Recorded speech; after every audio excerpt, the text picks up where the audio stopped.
پیښو سره د مبارزې او چمتووالي ملي ادارې له لوري بېوزلو او پیښ ځپلو کورنیو سره 15.5 ټنه خوراکي توکي مرستې کیږي. دغه مرستې به په هیواد کې په اړمنو او هغه کورنیو چې په طبیعي پیښو کې زیانمنې شوي وي ویشل کیږي. یا د مرستې نن په رسمي توګه دغه ادارې ته په روسیه کې میشت د افغان سوداګرو استازي له لوري د ځانګړو مراسمو په ترڅ کې په کابل کې وسپارل شوې. د افغان بزنس سنټر مسؤل چې حاجي نظر شاه نومیږي په پیالن په روسیه کې دی.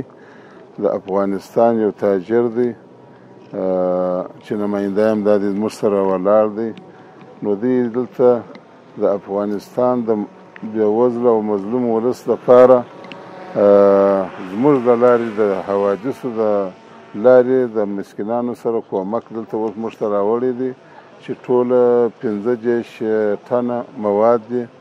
په دغه بشري مرستو کې 1500 بورۍ اوړه، 200 بورۍ وریجې او 3 ټنه مایع غوړي شتون لري چې په کابل کې د ملي پراختیا په ګودامونو کې پیښو سره د مبارزې او چمتووالي ملي ادارې ته وسپارل شول. 1500 پارسله 50 کیلویي وړي دي او 300 پارسله 25 کیلویي وریجې دي. 600 بوتله 15 لیټرې غوړي دي. دا دلته زموږ د لارې د مسکینانو سره کومک کړی دی. نو موږ خیر مقدم ورته وایو او خدای پاک دې اجر ورکړي او د نورو تجارانو څخه هم دغه خواهش دی چې د مسکینانو سره کومک وکړي. موږ سره مؤسسې چې دي هغه اکثره مؤسسې هلته اقتصاد وزارت ته چې ورسي چې د حوادثو په برخه کې کومک کوي نو هغه موږ ته راس دی او د دې کومک چې دی مطلق دی.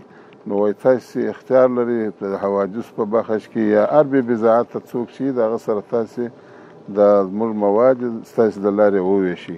افغان بزنس سنټر رئیس په مسکو کې حاجي صاحب نادر شاه د دې در مخه هم د خپلو افغان ولس سره مرسته کړې ده چې وزارت حوادث ته موږ سپارلې ده او دا واري بیا چې 15.5 ټنه خوراکي مواد موږ د حوادث وزارت ته وسپارله. نور د حوادث وزارت ته مو دا اختیار ورکړی دی چې هر چاته دې مناسب ګڼي هغو ته دا مرستې ورسوي او په راتلونکي کې انشاءالله حاجي صاحب د دې در مخه هم د مهاجرینو سره په وار باندې 40 ټنه د 2 تیارو مرسته کړې ده او د هغه در مخه یې د دوا مرسته ورسره کړې ده او دا یې درېیم ځل دی چې د حوادث وزارت سره د خپل ولس سره مرسته کوي او په راتلونکي کې به همدا مرستې انشاءالله ادامه ولري.